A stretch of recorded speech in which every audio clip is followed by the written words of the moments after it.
Welcome back. It's 8:37 right now. Americans will spend more than $80 billion.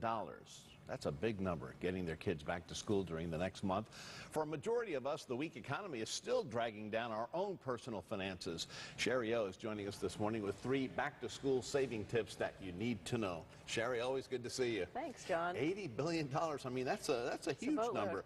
How does spending just for back to school add up to so much? Well, for kids ages kindergarten through 12, parents are spending as much as $1,000, mostly on clothing and computer equipment and school supplies. College kids, though, it's 2 or 3 times that much, right, because you've got dorm room furnishing and computer equipment and those types of things. The problem, John, is that the cost of these items is going up, but our wages is not. So the percentage that we're spending on them is higher and higher. Fortunately, there are some ways to save, though. Well, that's good to know that there are some ways. So let's begin with the first tip. Sure.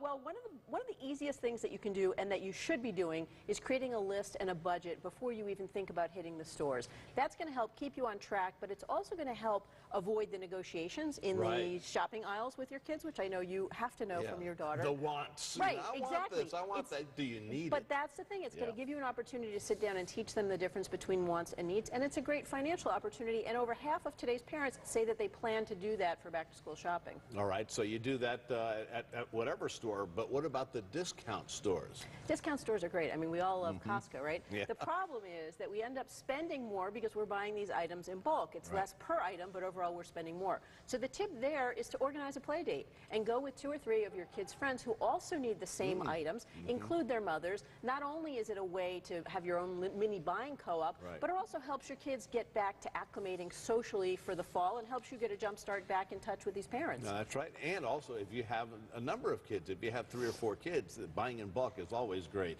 What about the annual sales tax holiday? That's coming up, and you know, how do you benefit from that? Sure. Well, the sales tax holiday this year is from the 5th until the 7th, and you get to cover clothing and footwear and accessories up to $60 per item.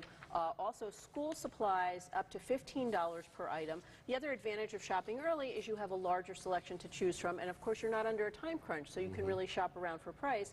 The other way to approach that, John, though, is if you can wait until the end of September to buy certain items, you can benefit from as much as 70% off on clearance prices. Right. Oh, that's good. So buy a little now, and then buy a little at the end of September. That's great. Important information as always, Shari. Thank you. Sure. Let's check in with Felicia.